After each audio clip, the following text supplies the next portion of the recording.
afternoon, everyone. My name is Cindy Lovell. I'm the administrator for the Town Council. Today is Thursday, June 20th, 5 p.m. We're in the Selectmen's Conference Room for the meeting of the Tax Increment, Exemption, Tax Incentive Financing Committee. This committee is being recorded and will be rebroadcast on the Town of Barnstable Government Access Channel in accordance with Massachusetts General Law, Chapter 30A, Section 20. I must inquire whether anyone else is recording this meeting, and if so, to make your presence known. Seeing no one, I'll take roll call. Councilors, Town Council Vice President Craig Tamish. Present. Councilor John Crow. Present. Councilor Paul Neary. Here. There's full quorum. Next, I'll take nominations so we can move the meeting right along for chair of the committee. Any nominations? Nominate John Crow. Second it. Nominate Craig Tamish. Fortunately, you can't do that because he's a vice president of the council and he can't hold a committee chair position. So that's 11B Town Council rule. Feel like I've been. So you are the lucky guy. That's what you get for being late, John. Why you weren't late? The last one in. All those in favor? Aye. It's unanimous. I'll now turn the meeting over to the chair, Councilor John Crow, and Director Jenkins to introduce her staff and the applicants. All right, Director, go ahead and introduce your staff, please. Thank you. I'm Elizabeth Jenkins, Director of Planning and Development. I will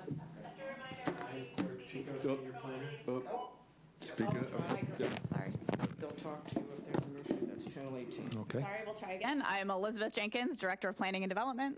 I'm Corey Pacheco, Senior Planner, Planning and Development. I'm Arden Cadron, consultant for Planning and Development. And I'm Mark Milne, Director of Finance for the Town of Barnstable. We're here with our two applicants. Just a quick introduction. This is an application for a tax increment exemption tie agreement under the state's Housing Development Incentive Program, HDIP.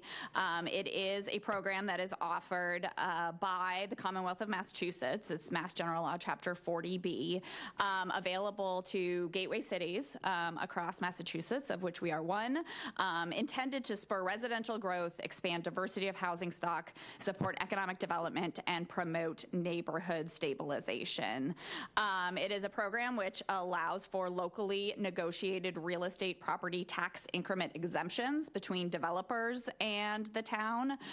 Agreements may be between 10% and 100% of the increment of tax increase on the market rate residential units in a certified project, and the time period may be between 5 years and 20 years.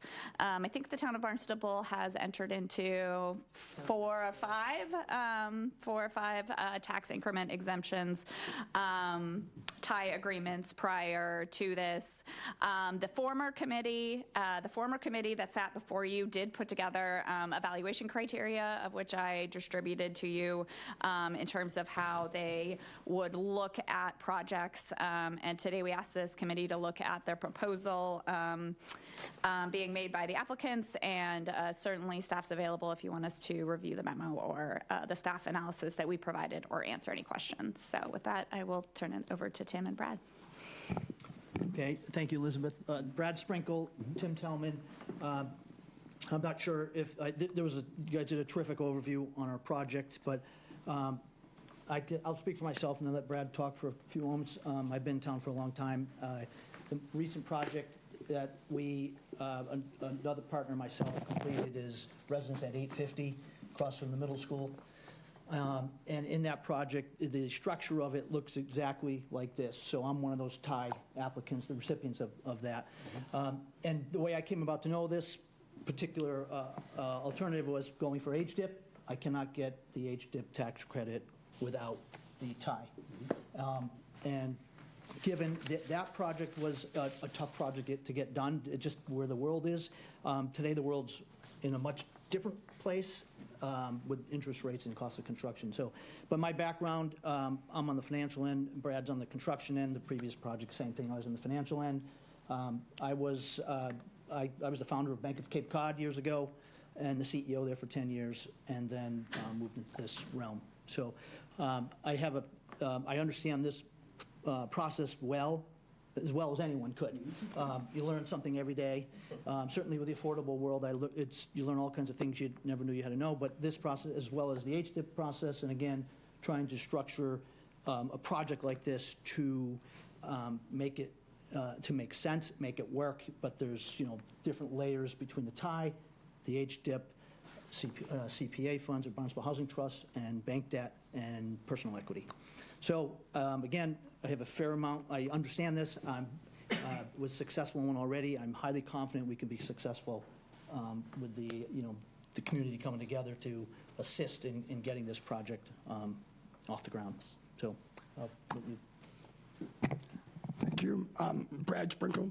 So this was a property that my family has owned since 1950. And I'm 68 years old, and I'm pretty much at the end of my career as it relates to the home improvement business. I wanted to do something. We've let the building go in disrepair, wanted to do something that was going to better the community. I started with Elizabeth probably in 2008, a long time ago. We started on this in probably 2006, 2008, put everything on hold, and obviously we did nothing. We moved forward, and we look at the new zoning and what happens now. It looked like it was a project that made sense. I wanted Tim to come in because he had some background in having done it and some background in finance. Mine's in the construction. I've been in the construction business since 1978, so I've been doing this a long time, both residential and commercial. I really love the project. I'm looking forward to it. But there's no questions that times have changed even since Tim finished his project. The interest rates are up considerably from where they were when he did it, and business construction materials are up considerably. And with not help from the council, it is going to make it almost impossible for us to move forward with the project. We need your help. Thank you.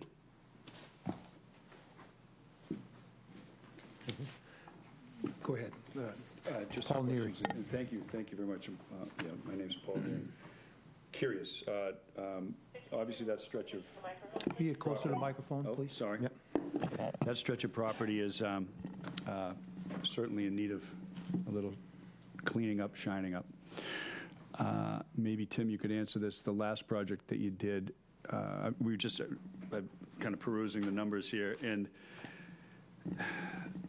the building cost is coming in at like $412 a square foot. Is that right?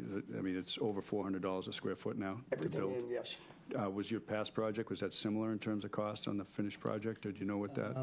It was, I just have to quick. I'm just curious. Yeah, I mean, is it was, I think, 425. And a big difference between that project and this one is that allowed for a lot of amenities, so you Yeah. have a lot of extra space that Sure. you're paying Yeah, for. yeah. The project, the site is unique in the way we can't put up one building, we need to put up four. Yep. And so things like 4 sprinkler systems, that kind of thing. We only have one. And it's going to be, the construction will be of similar quality to what we have, which is really nice, just not any amenity. There's not going to be a lobby, a No, I understand. gymnasium, so that added a lot of cost. So we think, certainly from an expense side, that, we're able to zero in on those numbers. I mean, it's different than I saw the presentation for the bank project down here. They were $625,000 a unit or something. That's a completely different animal. Yeah, I understand that. And it looks like the center of this property has it's a separate property, right, in the middle of it? Dentist office in the middle Okay. of it, All yes. right. We surround that dentist office. I assume that maybe there'll be some, it'll help to maybe incentivize the dentist to, He is totally on Dress it board up a with this. little bit? Okay. He's actually very excited. We met with him. I would think so. And discussed the project, and he is looking forward to this project moving forward. I did have a question on, these projects. It's ironic that my concern would be viability is the number one concern that I have on projects like this. We've all looked at this, and you look at the cost, the projected rental revenue, right, for the size of the unit. It's pretty steep. So I guess my question would go back to your other project. Has that been relatively filled? The rents are more there. I know they are, but in Yeah. terms of Yes. occupancy? Yes. So is it like Yes. 80, 90% occupied? Oh, 95. yeah. Okay. And you just have normal turnover, people Yeah, leaving the area. leaving, coming, moving, yeah. sure. But what we did in this case is, if you look at the rents down the street, they're $2,300. Mm-hmm. So our goal, knowing that there's other units coming online, there aren't a lot of nice places to live in town like this, and so we depressed our rents a bit because we want to make sure we will be full. And the November of '22 housing assessment project notes that one-bedrooms are a necessity. You know, the majority of, there's a lot of housing that, I can't remember exactly, or you might be able to quote Yeah, it I think specifically. the housing needs assessment said that 70% of the households are 1 or 2-person households. Okay, and in terms of the dollar amounts, does it fall into those type of rent numbers now? Is that what it actually is today? Yeah, so in our latest analysis, and there's no good data source on rents like there is on home sales, Right. of course, but I would say average rents are falling around $2,300, so the market rates at 21 for a one-bedroom, I would say is yes, slightly under what we're seeing. So we in could other assume locations. that this project won't fall apart down the road based on occupancy? I guess that's kind of where I'm going with this conversation. I look at it, and frankly, you know, it's shocking, right? What it costs for 500 square feet. No, I would say based on the data that we've seen in our updated housing needs assessment, we are many units short in terms of the demand that exists. Our current overall vacancy rate as a community is somewhere in the 1.4%. A healthy vacancy rate in a community is closer to 5 or 6. So that very, very low housing vacancy rate tells us that there is a supply and demand mismatch, that we need more supply to be able to match the market demand. Just a couple more questions, if I may. So in terms of being eligible for the HDIP, you have to get this tie, but by the same token, do you have to get, let's say, all of it, or none of it, or a portion of it, or it just has to be tied to it? In other words, if it was, I'm going to assume that along your path to get to here, there was some maybe, let's say, modifications made, or maybe a meeting in the middle. I assume that happened, I would think, I hope. Well, what I did is, I looked at the last 3 ties that were granted, and to be consistent, I went with exactly what was granted. However, when you look at our financials, I have a good handle on our expense structure from my current project. And again, if rates were 3.5 instead of 7, we're going to borrow $8 million. So say 4 times 8, that's $320,000 a year that's unavailable. Correct. So, and then construction costs are up 40% over 3 years ago. So when we look at, and you know, I put the different pieces together and say, should we make as an adequate return? So to answer your question, the first 5 years where it's the 100%, to ensure that we have the stability, that's the main reason we're requesting that. By, you know, year 5, you have a couple changes, you know, the rents go up, things change, then, but it's really that first 5 years is It's where. critical. That's exactly what I was Yes. First thinking. 5 is I critical understand. to us. I understand. Right. I understand that. Just as you said, down the road, 2, 3, 4, 5 years, year 6, maybe the rents are, I don't know. Who knows what they're going to be?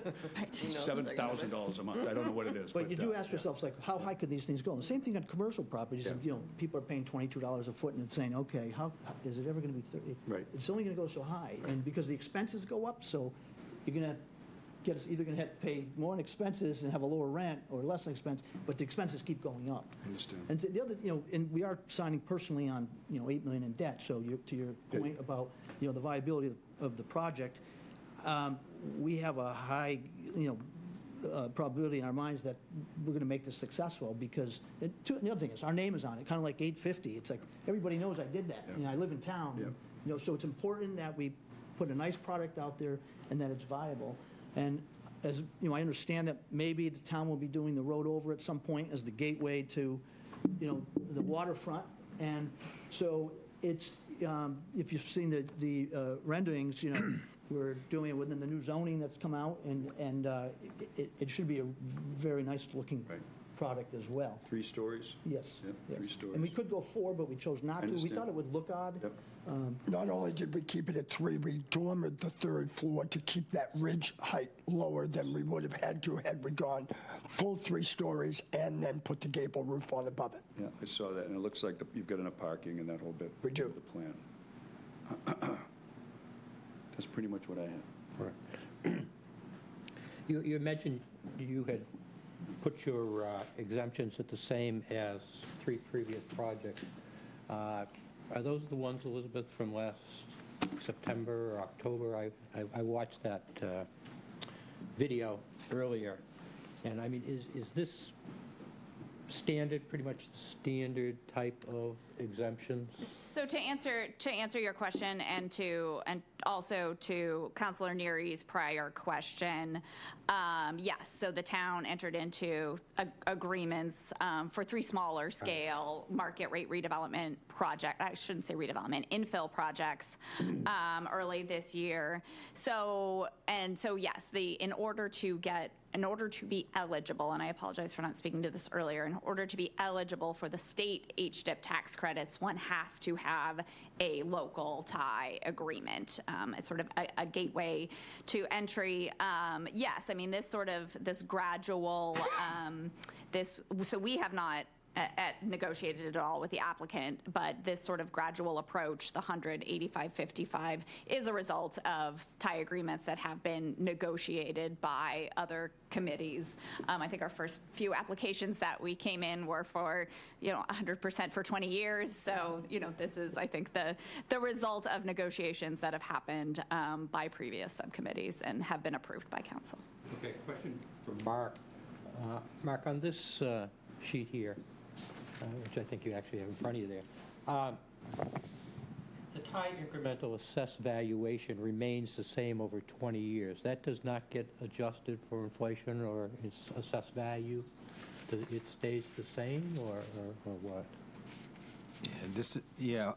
It will fluctuate over time, but this is the way the state wants us to report it, because it's an estimate. You don't know. It's only an estimate. You don't know. Yeah. Okay. Yep. So, I mean, obviously, the net taxes and the balance between the exemption and increased taxes due to increased valuation, that's probably on the low end, because it probably will hopefully increase. Would I be reading that right? It could be either direction, but I would say this is conservative. Yeah. Okay. Yeah. I also had a question on the affordable units. Obviously, you have 9 of them, which is great. How are the rents determined on that, and how do those rents escalate? I mean, on a market rate, you can go wherever you want or whatever the market obviously will bear. How does that work with the affordable, the 65 and 80%? Sure. So, Right. Again, anticipating that question, we have the 2024, in your packet, you have the 2024 income and rents. Corey just updated it for us with the new numbers. That determines how those rent limits and the tenants or households who are living in there, their eligible incomes.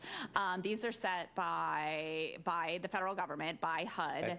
and they are updated every year based on sort of a cost of living adjustment. So we take the numbers that HUD provides and apply them to our 60% inclusionary formula or our 80% that's essentially required or defined generally as affordable.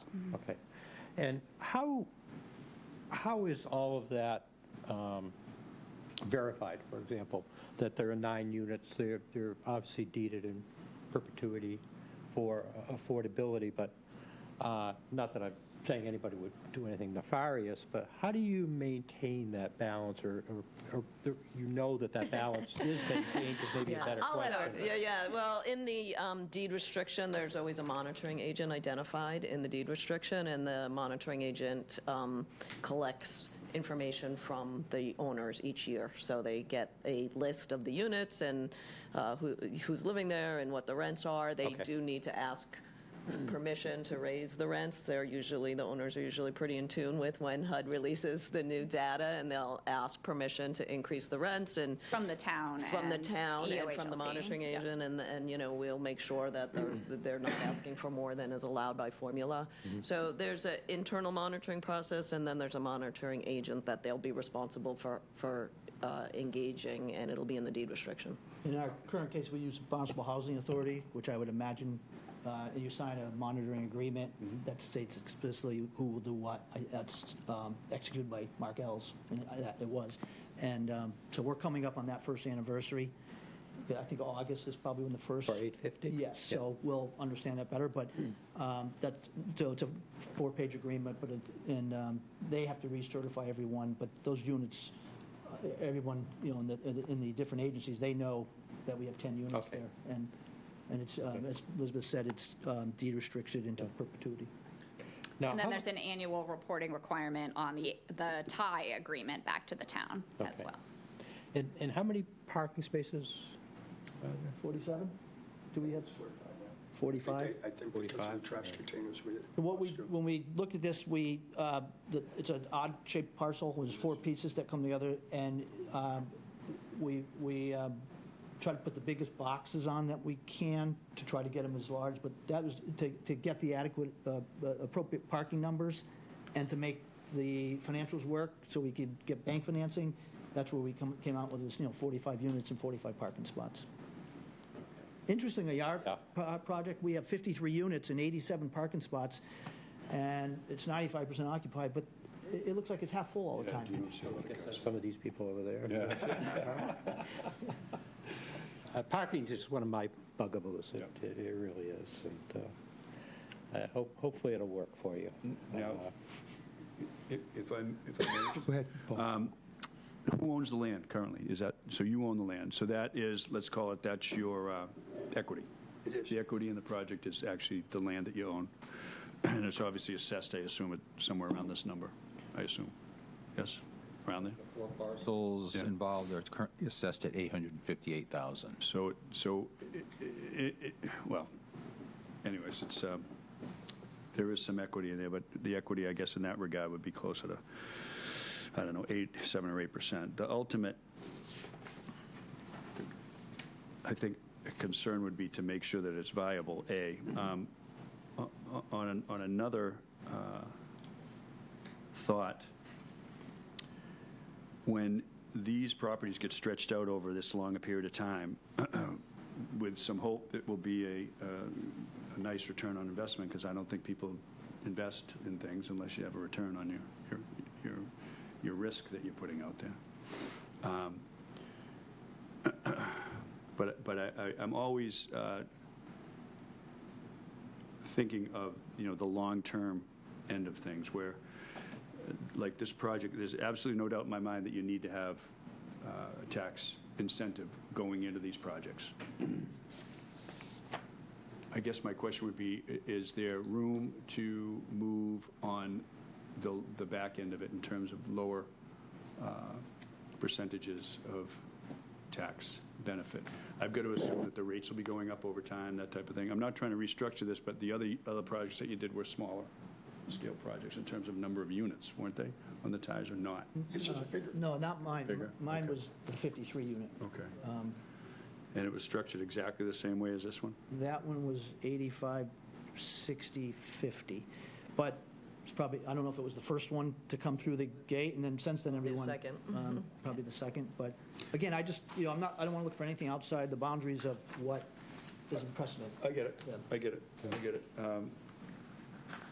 One of the conversations that we have in the town, and I'm not trying to put the burden, but it's about new tax dollars, and we need revenue in this town, and we need it bad. So your investing in it is wonderful, and it's well needed.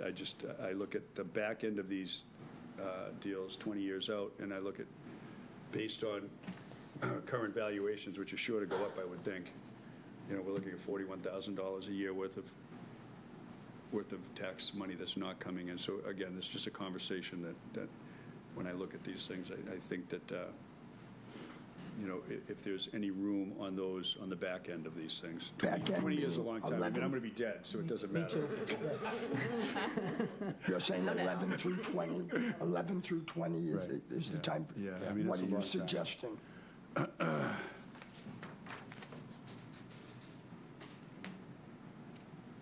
Well, the most important thing is to get the project up and running. I don't want to set a precedent, so maybe I don't want to defer to the planning department. But I just look at these numbers of $30,000 and $40,000 worth of tax revenue, right? That we don't get, right? The town does, I should say, we don't get. You guys have thoughts on that at all? Obviously, there's a development cost that the town, in order to spur the development, has got to, and the affordable units has got to put up. So, I mean, I think there's been precedent for these amounts. The last 3 projects at least were at these percentages, and, it works. It doesn't look like, from the financial statement that was provided, that they're, I think it was 9.1%, was it, your returns? I mean, that's not wild, to say the least. So, Mark, I don't know if you have a thought on that. Barnstable, AAA rated, tax. 5.5. If you have a thought on that, Mark, or John. Yeah, I was going to ask you that later in a minute, Mark. Now, there's 45 total units at this project. I haven't seen the rendering yet, so I just read this over the last couple of days. Tim, your other project was 53 at 850 Falmouth? Yes. 53, and that's pretty much all, it's booked, it's rented? Yes. 100% at this Yes. point? Okay. Of those units, 45, there's going to be 9 that are going to be some kind of rent subsidized. Is all 9 going to be in perpetuity, that they're considered deed restricted for perpetuity? Correct. Yeah, and it gets recorded as the first recordation prior to the bank's mortgage. So, as I said last go around when we did it, unless someone at the town signs and someone does something fraudulently, they're deed restricted forever. There's about 20% of your units around approximately somewhere. And we go to 20% because we have to have 80% market rate to be qualify for HDIP. Okay, I see it, okay. The rendering is behind you if you wanted to just look at what it is. Oh, great, okay. So on Grove Street, All right, great, thank you. it's 2 buildings, 4 units wide, excuse me, 3 stories high, so they house 12 units in each one of them. In the bottom section on Barnstable Road, to the right-hand side, that is 4 units wide, 3 high again, housing 12 units. And then on the other side of the dentist office, we're 3 wide and 3 high. So we've got a 12, 12, and 12 for 36, plus the 9 makes the 45 units. Okay, right across the street, is that Powderhorn, or what's this building across the street? Powderhorn and the old Town Paint and Supply. Right, which is now a right about that flooring area, company, okay, I yes. see that. Now, I don't know about these subsidies and that kind of thing. I was going to ask Mark, is this customary and appropriate for what we're talking about on a regular basis? You said that there's 2 other projects that have been done recently with these same type of percentages. And I think we're all for building some more housing, and I agree with that. It's a question of if the town is also getting some value out of that to the degree that it should. And I don't know the answer to that. Maybe you can approach that a little bit for us. Well, sure. So it is, we're looking at here as a compromise. I mean, we do need new growth dollars in order to maintain our current level of services, but we're also trying to create housing, market rate housing here. Over there, over there. It's right in that boardroom right there. Yeah. And there's no meeting tonight. There's no meeting? There's no meeting. It's postponed to next week, next Thursday. Mr. Chair. Okay, sorry, Mark, go ahead. No problem. But we're also trying to incentivize developers to create, much-needed housing in our community. We don't have a lot of these. There's barely half a dozen, five. Yeah. So it's not a major component of our new growth on an annual basis, and new growth tax dollars, that is.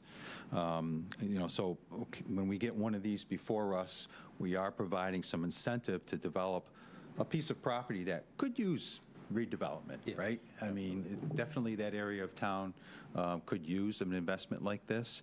And, this type of incentive to encourage that redevelopment of the existing property, I think is a good thing for our community.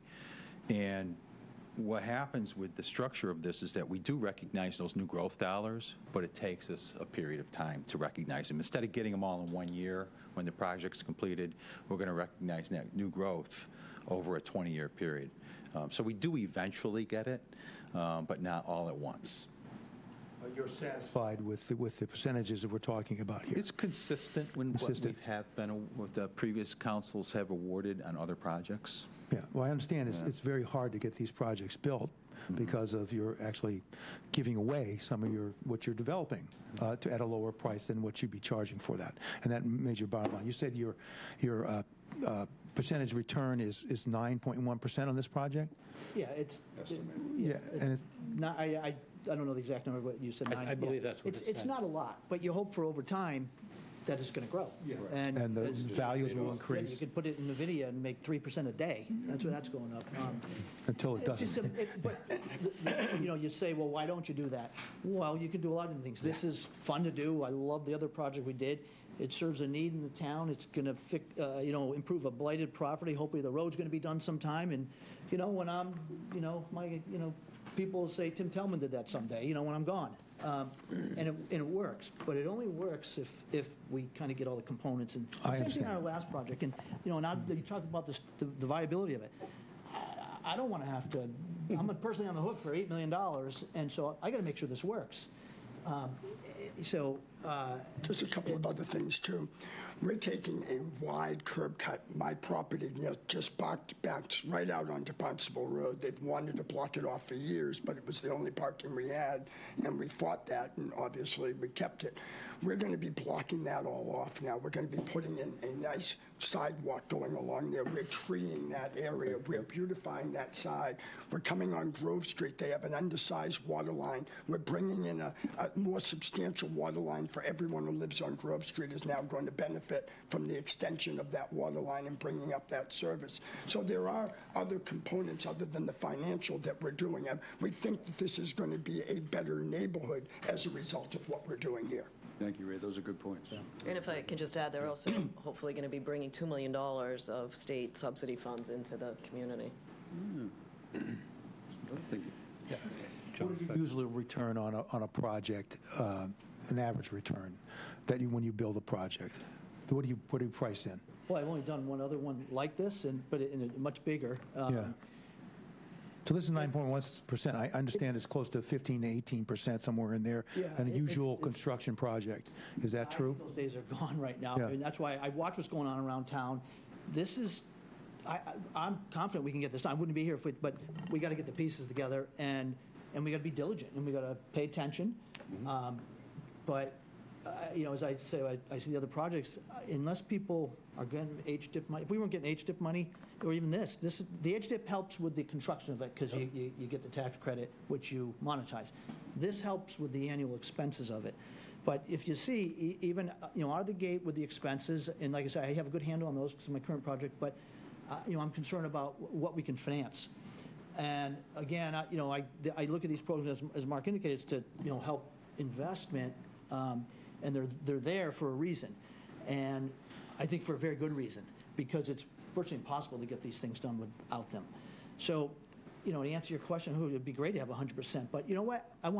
To me, long and slow and steady wins the race. I don't look for any, my boss told me that when I was 22 years old, slow and steady. And so that's my motto. Nothing's happening overnight, and you can see where the world is. And if we can put a good product out there, 45 units on it, we don't have to do 5 affordables, do 9 affordables, and everybody can up tier. And I talk to restaurateurs who are closed on Mondays or Tuesdays because the people don't have places to stay. And in our building, there's cops who work in Truro who are living in our building. things like that. I think it doesn't solve the problem, but it's a step towards solving the problem. And it's good to be part of the community to do that. So we have to make a return because we No, I'm got to not- make I'm- sure we no. can't lose money. No, I totally because, agree. then you're Yeah. going backwards. Yeah. But, Yeah, and I take Mark for his comments, that he thinks this is reasonable, and these have done well in the other two projects we've done.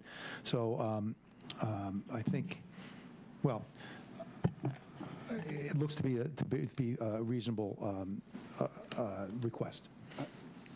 Craig, go ahead. Well, I was just going to say, I mean, the area needs Yes. some work. There's no question about that. And I think it's a great-looking project. My only regret, so to speak, is too bad you didn't get the corner piece, the international market there, because that would have I really, tried.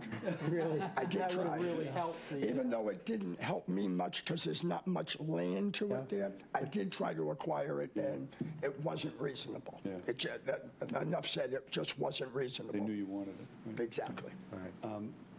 If I may, just one more question on the affordable aspect of things. There have been some projects in town that they go into the pool, and is there a way that we can tie maybe local preference into Yeah, this project? every project is eligible for 70% local preference, that's the max. Okay. So as long as they indicate that in their marketing plan up front, then that can be. And then who handles that in terms of like, is it a lottery? Is that how it's going to go on a lottery basis? So, we've tried really hard to build housing in town, and there are many projects that, on the statewide lotteries, I mean, you get newspaper ads in Chinatown, right? I mean, that's what it is, right? Requirement. So the infill of getting local folks, in the area into these units is I think as important as the housing, to begin with. So obviously, local preference would be, I would really, I don't know if I can mandate it, but I would love to have that verbiage in there. And then I have heard that there's been some difficulty in the lottery program. It was being handled out of Plymouth or something. It was like, I don't know if I'm getting the right thing through the state. Was it a Plymouth office that was handling the actual? Well, every property owner has a choice to hire somebody. They have to be certified by the state, so there's, but Tim can find an entity that he trusts that's certified by the state. So I guess maybe I'm speaking of something else. I thought maybe it was a COVID-related thing, but a lot of the applicants were going through Plymouth or something, and it was kind of a logjam up there. There was nothing happening. The office basically wasn't even running. So has that been resolved? I think that was a version of a Ready Renters program. We have a Cape Cod Ready Renters. Most of the time, we're advising developers, and I'd asked him to speak to this, to contract with one of those state-approved private entities to do their affirmative fair housing marketing plan and their lotteries. We find that those tend to be the most professionally run and the most successful. And yes, we do always ask for local preference. The biggest difficulty is just that you can create the affordables, but if you don't get them filled, if there's problems getting, I mean, there's a ton of people out there that need it. And just as my one final question, I promise, what would the rates be for the 65 and the 80 based on that rate? The Did I miss that? affordables. Did I miss So, it? yep, so you have a sheet in your packet, and again, this changes annually, but these are the most updated 2024 income and rents. that.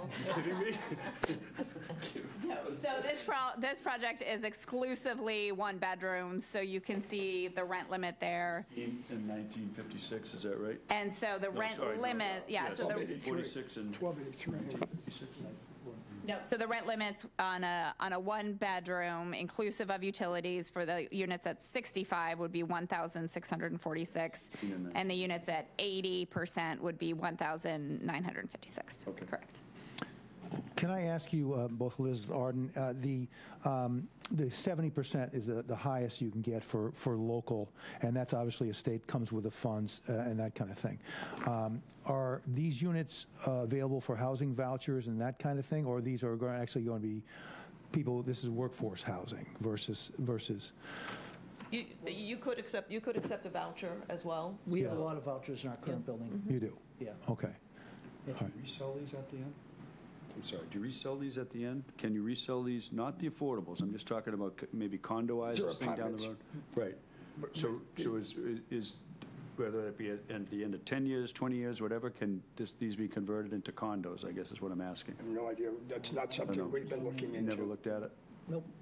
Interesting. So they would never become permanent housing, as far as, So the affordable units would be permanently deed-restricted rentals, and you'd Right. have to go back in Yeah. and modify those restrictions if they were to be turned over, the market rate units. At least for the period of the incentive would be restricted, but after that would not. but the ones at market rate, they could never be sold as condos, for lack of a better word. After the extent of the tie, they could, 20 or they years. could come 20 in. years. Yeah, the 20 years. 20 years is still sticking with me. It's a long time. It's a long time. Long time. You know, I would love, in the bigger picture of things going forward, to try to, again, 20 years is a long time. You got to get them started, you got to get them in there, you got to get these things done, but they get dragged out so far. I'd love to see the percentages ratchet down at the end, but that's just my feelings. I also have a question. Knowing the road, with a lot of these, if this goes through, a lot of these are new people who will be maybe walking to places to shop and that kind of thing. And that current selection of businesses there is not attuned to, say, shopping or the things that these residents would need without a car. Do you see that happening as something that some of these other properties will turn over to be more retail-oriented for these kind of developments with these people here? Because if you go the other direction, you're at the circle, so that's very difficult to maneuver. But going down towards Main Street, it would seem like it would be beneficial to have more retail-oriented stores going down to Main Street to take advantage of these new tenants. Yeah, that's market-driven, John, but I think it would be very reasonable to anticipate that as residential densities increase, certainly as the value of the units, the quality of the units overall in the area increase, that would increase the demand for that neighborhood-scale retail that we, I think, all hope and desire to see more of in the downtown area. Okay. Do we have any other questions?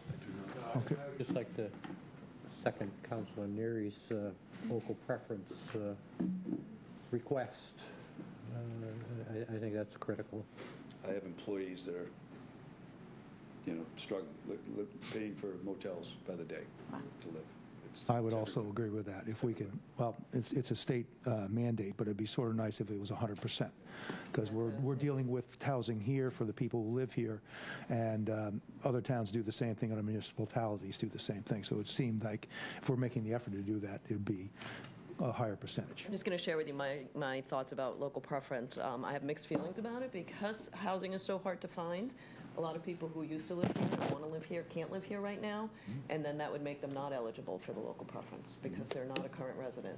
Good point. So sometimes we're, But it's still- you want a little Do you have any balance. children out there living up? I do, okay.